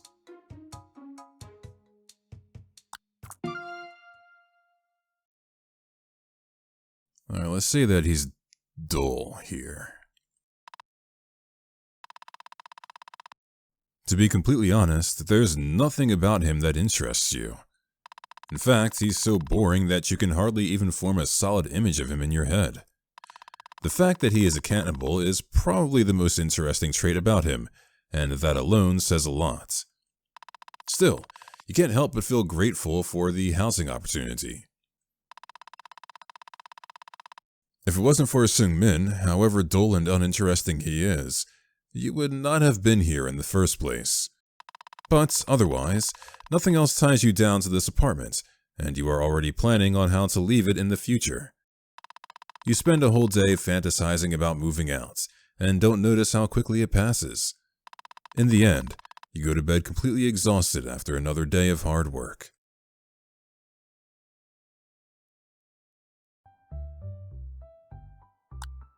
Let's see. So what's up with your wardrobe? Seung-min? What's up with your wardrobe? Huh? What do you mean? Well, you know, your t-shirts and stuff. What about them? The phrases on them. Huh? You know what? Never mind. No, you can't keep looking at it. You have to do something about it. Actually, do you want to go shopping together at some point? I need some new clothes anyway. Well, I don't necessarily see why I need any new clothes.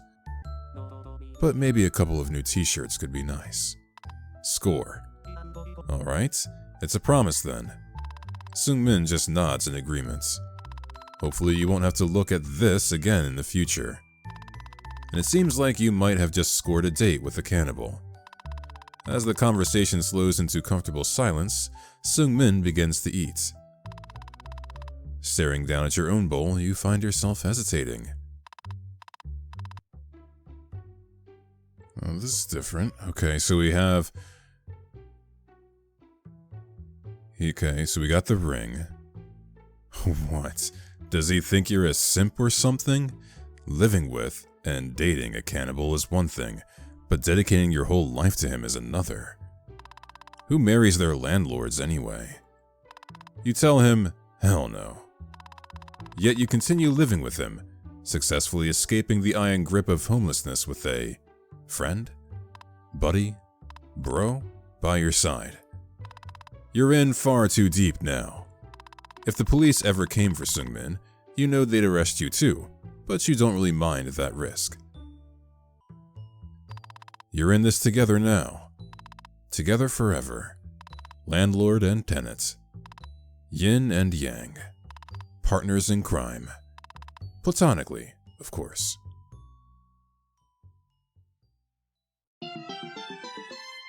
My Homemate version 2. You're in yin to his yang.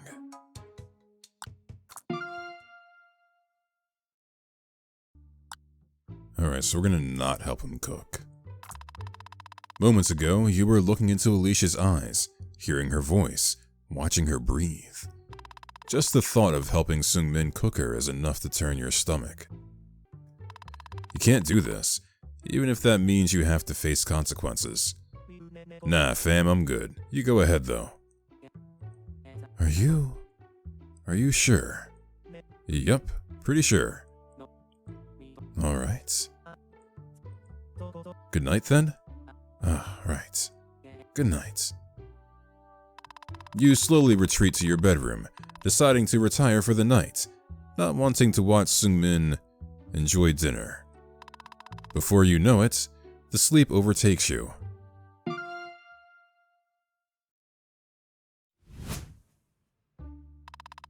Living with a cannibal turns out to be too much to bear, despite your desperate situation. You, however, are resourceful. You take a few months to find a second job, saving as much money as possible to move to someplace normal. It takes a year, but you finally do it. You think this apartment will be normal. The price is average for your area, and it comes with the standard cockroach infestation. It even has the classic landlord special, with all the handles on the cupboards painted white until one day, the music begins.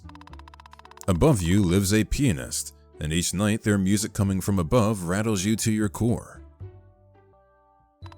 It creeps through your ceiling, into your mind, into your soul. Every day you find yourself slipping deeper and deeper into insanity's grasp. When did you sleep last again? A day ago? No, 3 days ago? You can't remember. Your work performance begins to slip. You're not sure how much longer you can take this. Compared to this hell, Seungmin wasn't so bad.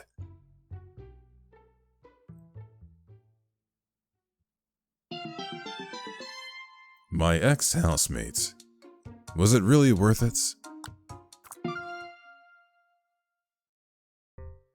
Alright, let's try calling the police. Slowly, you take a step back, then another, and then you bolt for your bedroom.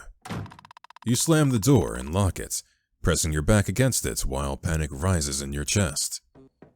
Lion, open the door. Come on. Did I do something wrong?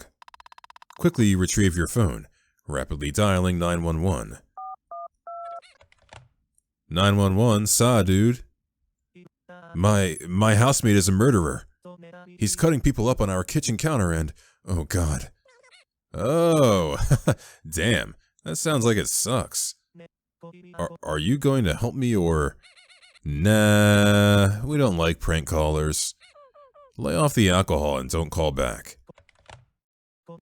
Bro, are you actually calling the police? Could you at least wait until after dinner? I'm so tired and hungry. What the fuck? Oh, man. We'll call again. What the shit? No. They're not getting away with this. If they don't help you, you might die. You, now a bit more frustrated than scared, immediately call 911 once again. 911, what's shaking, bacon? I'm going to die. Can you, like, send police to my location, or... Are you white? What? Why does that matter? I'm literally going to get murdered. Not my problem. Call the fire department instead. Later, loser. Lion, we can talk about this, you know. I really don't have energy to keep knocking. Oh my goodness. What is this path I'm going down?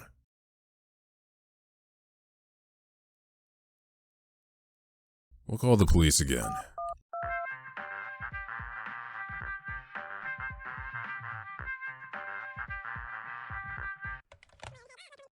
"911, your crime is our dime. Sup, baby?" 318 Williamson Ave. Send police for the love of God. Oof. I don't know if I can do that. The police station is currently out on their tax-funded donut party. Yeah, you just picked a bad time to call. My serial killer housemate actually just killed a cop and is cutting him up on our kitchen counter. Are you hot? You sound like you're hot. So glad I've got your number.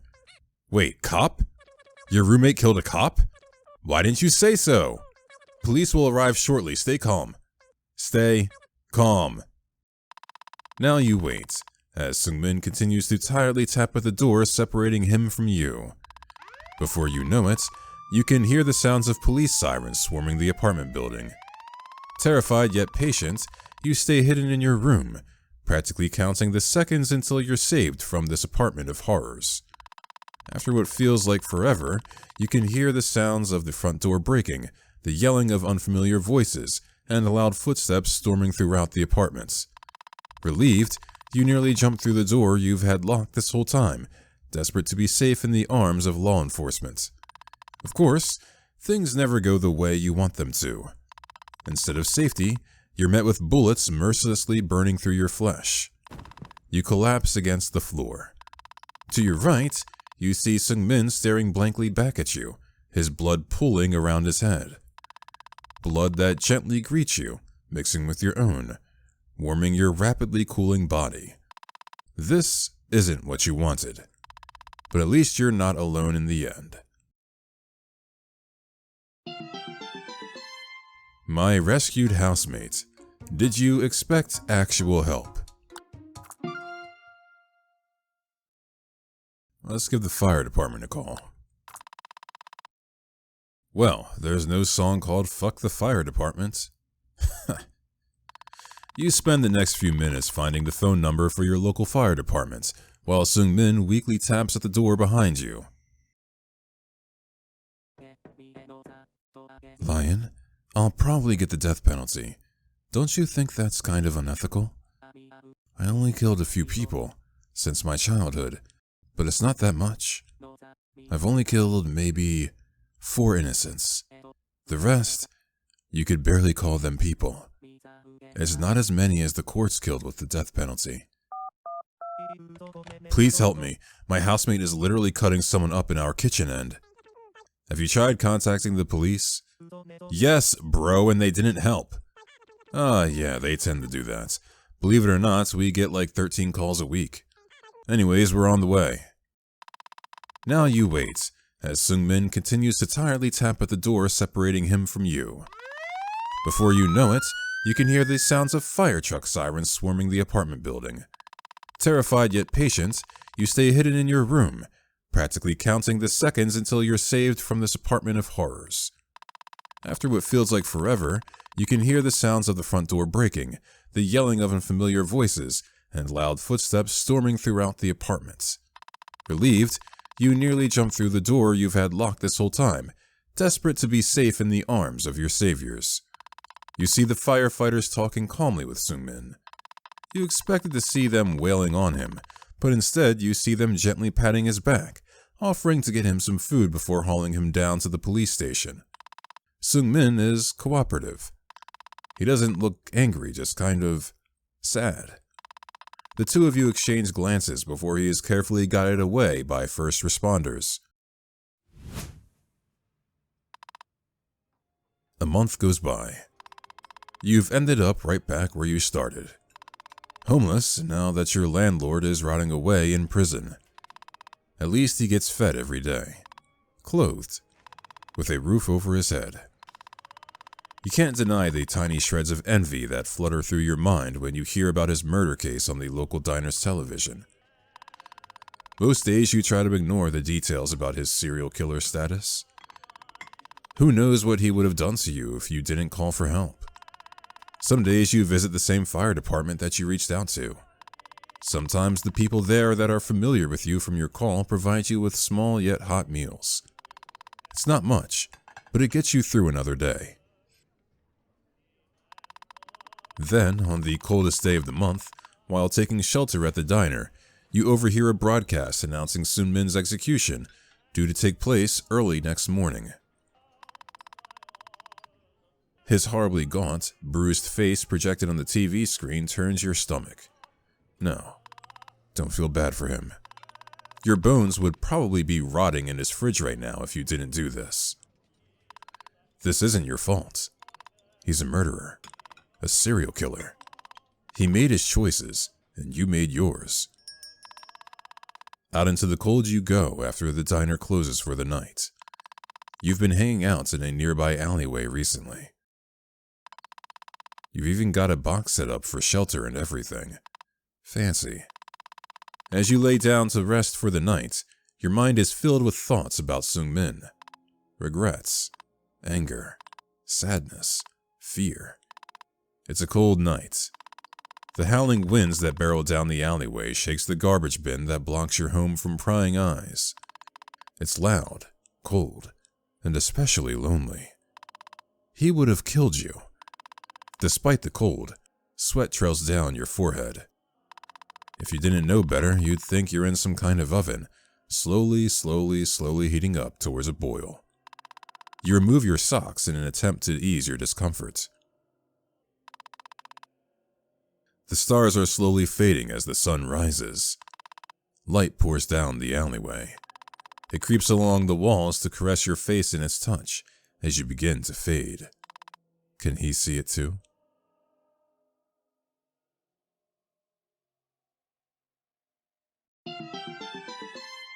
My lost housemate. It's warm. Do you think he is warm too?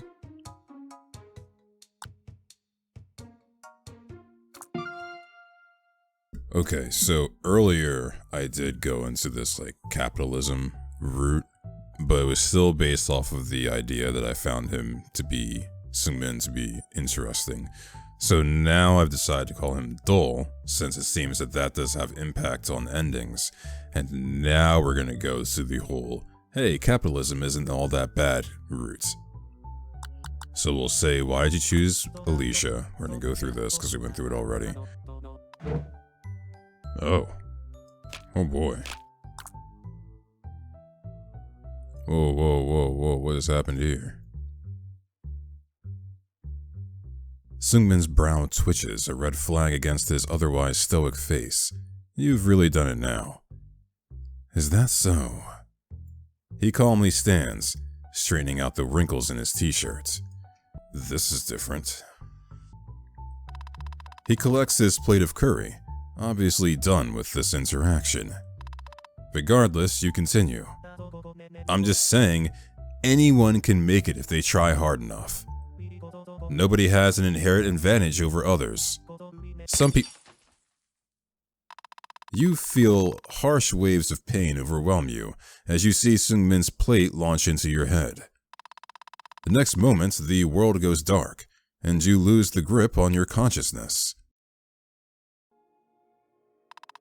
As your vision adjusts, you realize that you're still in the kitchen. You go to stand, finding yourself unable to do so. Your feet.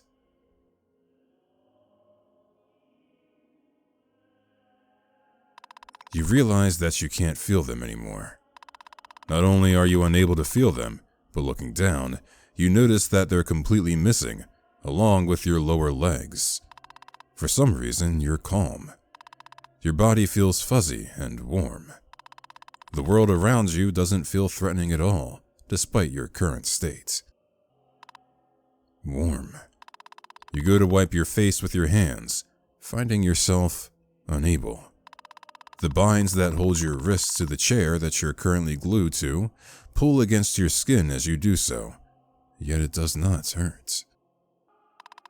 This feels like a dream caked in mist. Suddenly, your housemate appears in the corner of your vision. He's in his work suit. How long were you out for? Sun Min. Lion? What's up, bro? He doesn't say anything. Instead, he slowly walks up to you.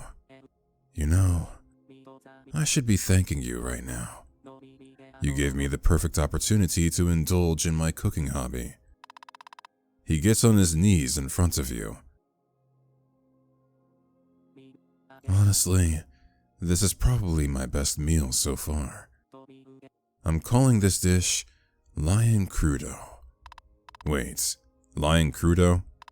This isn't your meat, is it? I want to try. Sung Min offers a forkful of meat towards you, an elated smile decorating his face. I guess we'll eat. Despite the intense hazy feeling that comes over you in waves, you can taste how good the meat is. How good your meat is.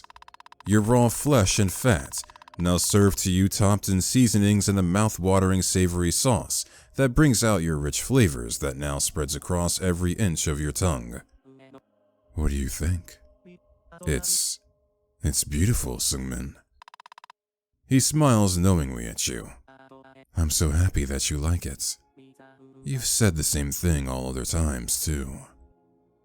I'm getting ahead of myself. You probably don't remember. The drugs I've been administering to keep you calm have that effect, unfortunately. It's very strong. What? How long have you been doing this to me? About a week? A month? A year? It doesn't matter.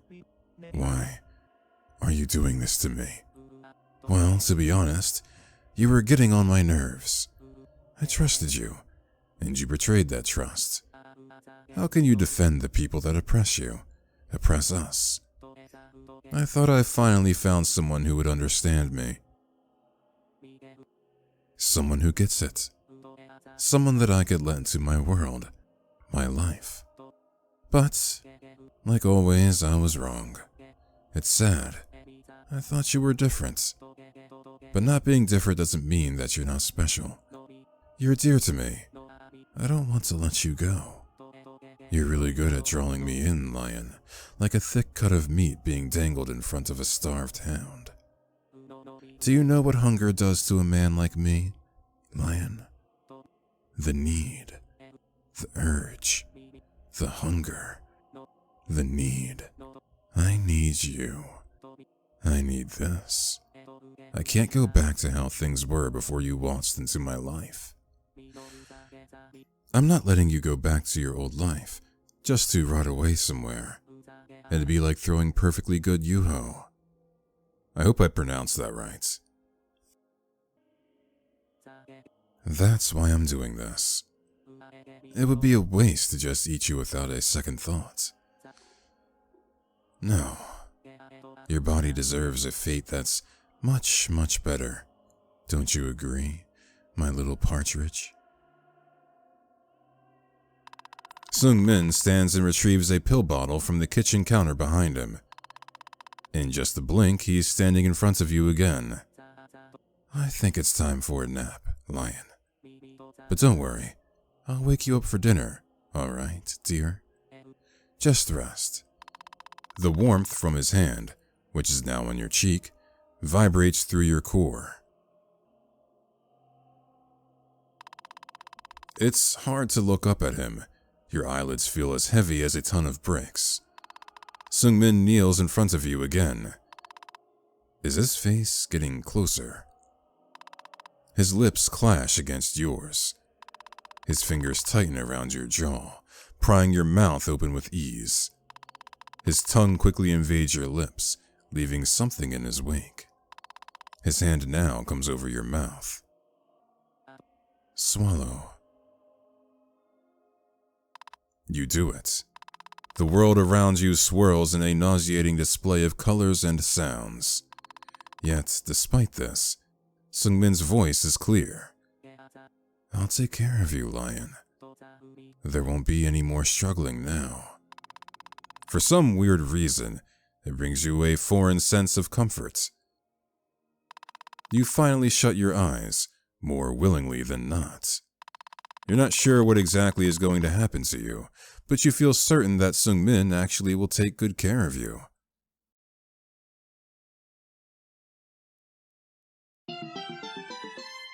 My housemate, did you like the taste? So what happens if we don't eat our meat? What the fuck? Of course you're not going to eat yourself.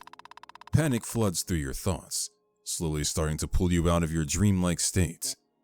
Aw, it's okay, Lion. Just pretend it's hyper-realistic cake. Your teeth grit in resistance. Seung-min's unoccupied fingers come towards your face. He pinches your nose shut. At first, you are fine. Staring defiantly at Seung-min, your teeth remain tightly locked together. Then, gradually, the urge for air creeps throughout your body. Your fingers clutch at the armrests of your seat.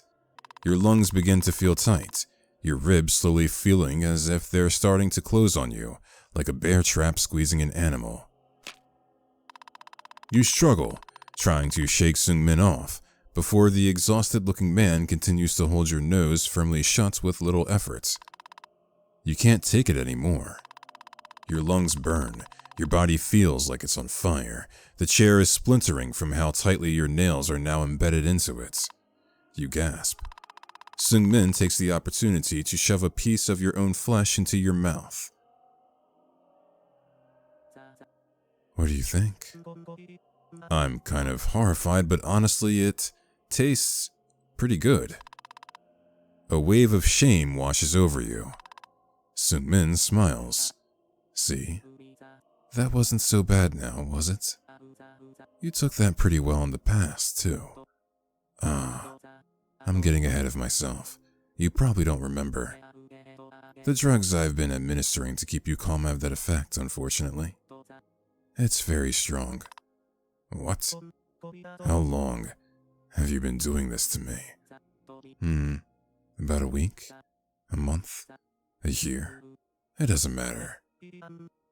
Alright, so this is the same ending as last time. Alright, fuck it. All cops are bastards. These cops are useless. Lion, come out. I won't hurt you. Please? There's a long moment of silence as you debate on if you want to come out or not. It doesn't seem like there's much else that you can do. And Seung-min doesn't sound mad. Promise. Promise what? Promise that you're not going to eat me.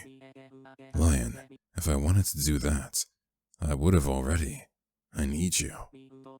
In a non-weird landlord kind of way. Non-cannibalistically. I just want your company. And money. Makes sense. YOLO. You open the door. Seung-min stands rather pathetically in front of you. I want you to decrease my rent, to cover my emotional damages, and I want you to never consider eating me at any point during my tenancy, or else I will get you arrested. No. The police, ultimate defenders of the American public, aren't helping you now. Why would they help you in the future? Nobody will believe you anyway. True that. Who would listen to a crazy ex-hobo? Certainly not the cops. Your rent stays the same, and I won't evict you. How's that sound, Lion? It might be better than being homeless. Fine. Well, see you tomorrow then? Yeah. Good night, my new housemates. Hopefully our future together will be healthier than this. Right. I'll be sleeping with one eye open, so don't try anything. I know where you sleep. We live in the same apartments. Why wouldn't you? Just thought I should remind you. Okay. Good night, Lion. You feel like you won't be able to sleep tonight. But surprisingly, you zonk out pretty quickly. Alright, so, this time we are not going to cook the human meat. No, cup ramen should be enough, and your morals aren't that low, yet. You set everything on the bar table and patiently wait for Seung-min. It doesn't take that long for him to finally appear in the kitchen doorway, his hair wet from showering. Hey. What the? Okay, so this is the same dialogue. Oh, Okay, we have some things happening. So he says something smells good. And the first time going through this, when you cook the human meat, he's referring to the ramen. But things seem to be going differently. So instead of answering, Sung-min takes a step towards you. Instinctively, you take a step back. Hey, don't start ominously walking towards me without saying anything now.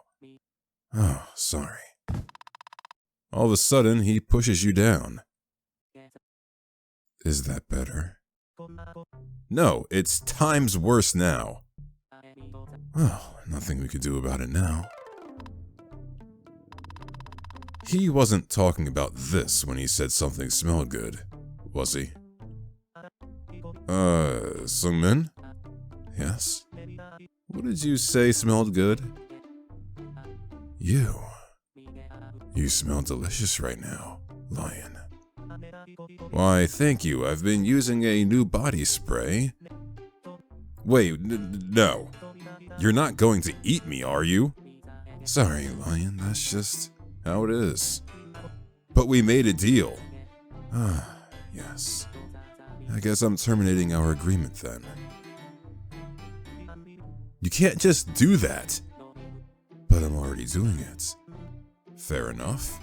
But hey, wouldn't that be bad for your serial killer, cannibal, serial murderer reputation? I have no reputation. I literally kill and eat people. Oh, come on, there's gotta be something. Come on, Lion, think.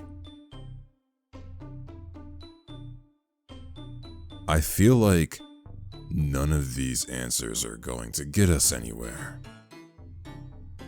What if I say I'm not human and I'm actually a lion? So I'm actually not human? I'm actually a lion. Huh? I'm... Exactly, an animal in a human suit because I'm a lion. Oh, oh God. This is not the path I was expecting to go. Yeah, like a furry, but reversed. You know, furry. Oh, I guess we will see what you are once I skin you. Shit. Is there really no getting out of this? Come on, Sung-min. Sorry, Lion. You were a good housemate, Lion. But I'm just so hungry. And you smell so good. I can't help myself. I've been trying to hold myself back since the day you moved in. I'm just too tired to restrain my urges anymore. But hey, silver linings. I'm sure there are plenty of other people in need of cheap housing. I mean, you're right, but that doesn't sound exactly comforting right now. Don't worry, Lion. I will make sure to use every part of you. But that's not the... Before you can continue, you feel sharp teeth on your throat, and the next thing you know, awful pain waves overwhelm you. You attempt to scream, but can't. Sung-min has probably already managed to tear out your vocal cords. Your world slowly falls into darkness as you enter a state of pain shock. Is this what you get as thanks for making cup ramen? My cooked housemate, you became a stew.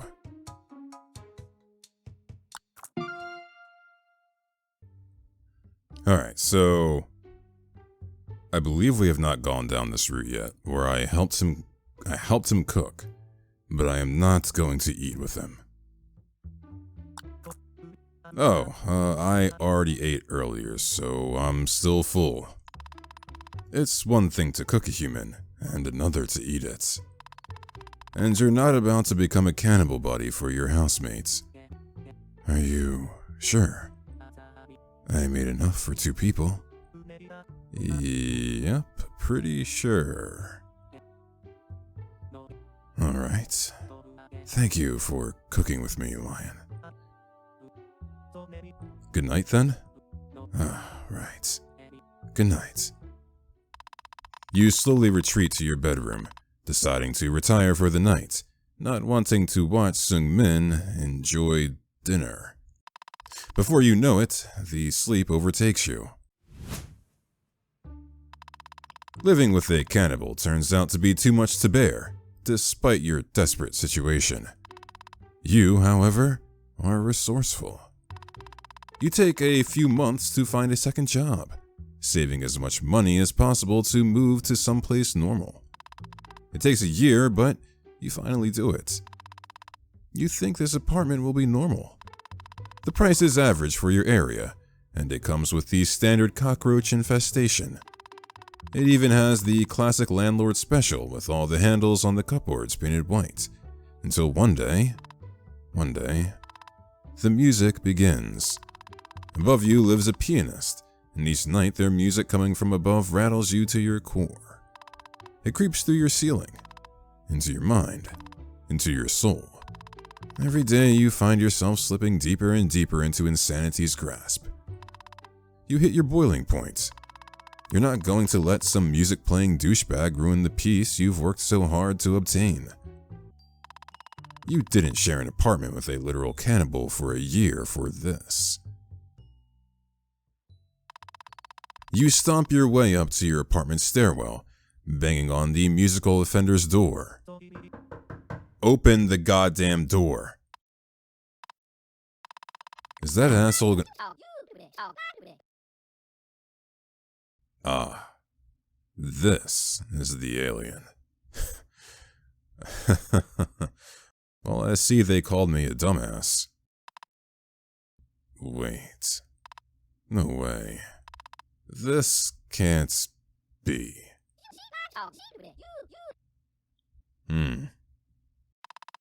As it turns out, your upstairs neighbor is a hot alien? Huh? Those abs. Those, stunning good looks. Those huge beady eyes. The hot sexy antenna sprouting from their monstrous head.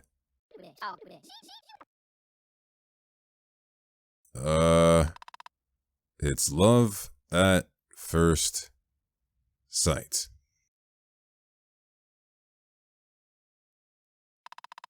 You know this is a beginning of something.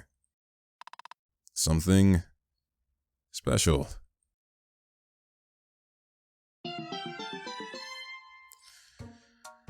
My new housemate, your neighbor is a hot alien. That was not what I was anticipating.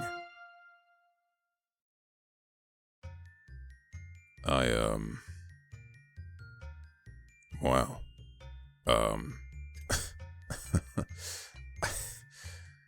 I don't know what to say here. Well, we did all the endings.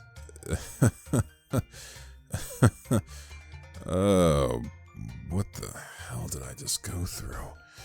Well, hey, look, it was a good time. I enjoyed what we went through together. Oh, I got all the artwork. Well, let's take a look at these. Okay, some strawberry cake, and I assume this is probably you, the player. There's Alicia. Okay. Ah, yes. Okay, he's well stocked here. Going in on Alicia, I see. Let's go home, dear. I know that ending. And yes. Haha, you ate what? Who knows? Okay, Christmas. Nice outfit choice. Kiss on the forehead. Oh. Interesting. We saw that earlier, I think. Fuck you mean you got Uber? Are you leaving me? Probably should. This had a very, very interesting character in Seungmin. Oh, I had a good time with this though. That was a wacky adventure that it was very interesting watching Seungmin go from, oh, you're like my roommate, to, oh, I'm gonna eat you, to depending on, you know, your choice of words, you might end up in an actual horrific situation. And of course the hot alien, which was, I knew it was going to involve an alien, but I did not anticipate what I just witnessed. Well, that all being said, if you did enjoy this video, go ahead and leave it a like, leave a comment, share the video, perhaps even subscribe to the channel. And I will see you all in the next video. So have a good night.